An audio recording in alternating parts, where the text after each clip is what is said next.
గౌరవ ముఖ్యమంత్రి గారు కూడా దీని మీద ఇది వెంటనే ఏదో చేయాలి, నష్టపడిపోతుందని చాలా ఆయన కన్సర్న్ కూడా ఏముందంటే పాడైపోతుంది అనేది ఆయన మిగతా ఆయనకి కన్స్ట్రక్షన్ ఇలాంటి నిర్మాణాలు ఆయనకు పూర్తి అవగాహన ఉంది కాబట్టి ఆయనకున్న అనుభవం ఇది ఆయనకు చాలా కన్సర్న్ చేస్తాం. బట్ మనం ఒక నిర్ణయం ఈరోజు మనం ఇక్కడికి వచ్చాం కాబట్టి దీని మీద ఒక రెజల్యూషన్ మనం తీసుకోవాలి. ఒక్కటి ఏంటంటే ఇది మనీ మేకింగ్ రెజల్యూషన్. అంటే మీరు ఇదివరకు 7 కోట్ల, వెరీ సింపుల్, దీనికి మనం ఆదాయం చెప్పాల్సిందే. 7 కోట్ల ఆదాయం ఉన్న రిసార్ట్స్ ఇది.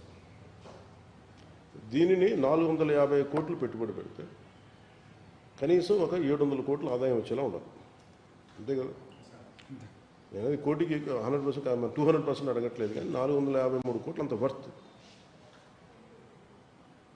దాదాపు కూర్చోబెట్టి మొత్తం పెడితే ఇంకొక 50 కోట్లు అంత పెట్టుబడి పెడితే అది ఎలా చేయాలని నాకు నిజంగా ఇప్పుడు వస్తున్నప్పుడు మన టూరిజం శాఖ మా చిల్లు దుర్గేష్ గారితో మాట్లాడుతుంటే చాలాసార్లు క్యాబినెట్లు ప్రస్తావించారు, మనోహర్ సార్ ప్రస్తావించారు.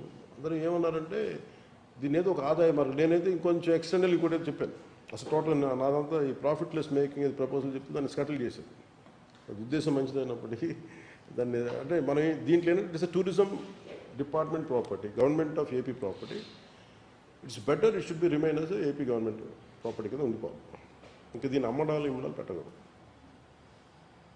ఇది ప్రైమ్ ప్రాపర్టీ. దీన్ని ఎందుకంటే గవర్నమెంట్కి కొంత ప్రాపర్టీ లైక్ సింగపూర్ గవర్నమెంట్ మళ్ళీ దీన్ని ఇంకా తనఖాలు పెట్టడానికి అలా కాకుండా గవర్నమెంట్ ఆంధ్రప్రదేశ్ సింగపూర్కి ఎలాగ ఆదాయం ఉంటుందో గవర్నమెంట్ ఆంధ్రప్రదేశ్కి ఆదాయం కావాలి.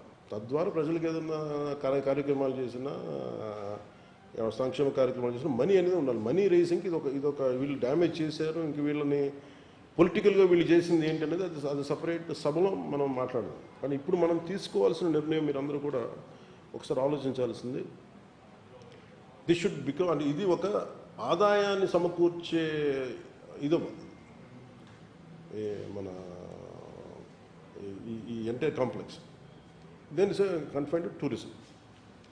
సో యాజ్ ఎ పార్టీ నా మనోహర్ సార్తో మాట్లాడుతున్నాను, ఇందాక మన కొంతాల గారితో మాట్లాడుతున్నాం, దుర్గేష్ గారితో మాట్లాడాం, ఒకరిద్దరు ఇంక్లూడింగ్ అంజబాబు గారి అబ్బాయితో మాట్లాడుతూ ఉన్నాం. దీన్ని ఆదాయం ఎలా సమకూర్చాలి? ఎందుకంటే ఇంక ఇలాగే పెట్టేస్తే ఇంక మొత్తం ఖరాబ్ అయిపోతుంది, మొత్తం పెచ్చులు ఊడిపోతుంది. కొంత దీన్ని సేఫ్టీ ఆడిట్ అన్నీ చేయాలి. అందుకని సాధ్యమైనంత త్వరగా బిఫోర్ వింటర్ సెట్స్, అంటే 1 నెల నాకు ఎంత టైం పడుతుందో ఇది కనీసం కొన్ని అది ఎంత ఇప్పుడు నా డెస్టినేషన్ వెడ్డింగ్స్ ఒకటి చాలా భారీగా ఉన్నాయి ఇక్కడ. లేదంటే ఇందాక మైస్ అన్నారు. మైస్ అంటే చెప్పడం సార్, మైస్ అంటే మీటింగ్, ఇన్వెస్ట్మెంట్స్, ఎగ్జిబిషన్స్, కాన్ఫరెన్సెస్, ఈ 4 ఉన్నటువంటి MICE మీటింగ్స్, ఇన్వెస్ట్మెంట్స్, అంటే ఈ యాక్రోనిమ్ మీద meetings, investment, conference and exhibitions. ఇందాక నాకు కొత్త టర్మ్ ఇది. నాకు మనోహర్ గారితో మాట్లాడుతుంటే Dubai is MICE destination. So అట్లాగే వైజాగ్ హ్యాస్ బికమ్ వైజాగ్ని మైస్ డెస్టినేషన్ కింద చేయాలి అంటే ఈ ప్రాపర్టీని ఆల్రెడీ కన్స్ట్రక్ట్ చేశారు కాబట్టి దీన్ని ఉపయోగిస్తే మంచిది. అందుకని మన proposal as a Janasena party legislative కూర్చొని we should pass a resolution. We have to take a quick దీన్ని we have to take a quick call. ఇంకా మనం కుటుంబ ప్రభుత్వంలోనే మనం దీన్ని ముఖ్యమంత్రి గారికి మన తరఫున సమర్పించాలి. దీన్ని సమర్పించి ఇది వెంటనే ఆదాయ మార్గాలకు డిలే చేయకూడదు.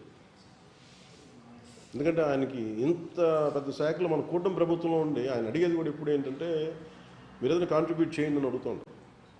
అంటే కూర్చోబెట్టి ఎంతసేపు నా నిర్ణయాల మీద కూర్చోబెట్టి ప్రతిదీ నేను ఎక్కడ చేస్తాను ఇది అనే కూర్చోబెట్టి ఆయన అడుగుతుంది ఏంటంటే కూటమి భాగస్వామ్యాన్ని కూడా ఇంక్లూడింగ్ ఎవ్రీ ఎమ్మెల్యేని కూడా, ఆయన సొంత పార్టీ ఎమ్మెల్యేస్ని కూడా మీరు ఎంతసేపు మీరు అడగటం కాదు, మీరు ఏం సలహాలు ఇవ్వండి. సో మనం తీసుకోవాల్సిన నిర్ణయం కానీ సలహా కానీ ఏంటంటే ఇది 450 కోట్లు పెట్టాం. కనీసం చిన్నగా ఆలోచించద్దు.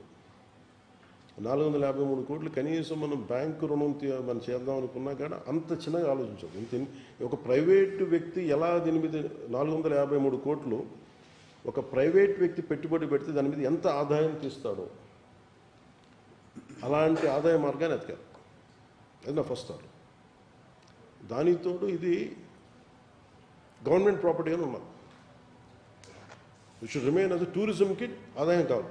టూరిజం పెరగాలని టూరిజం దగ్గర ఇప్పుడు మనోహర్ గారు క్లీన్ చేయించండి అంటే నా దగ్గర ఫండ్స్ లేవన్నారు.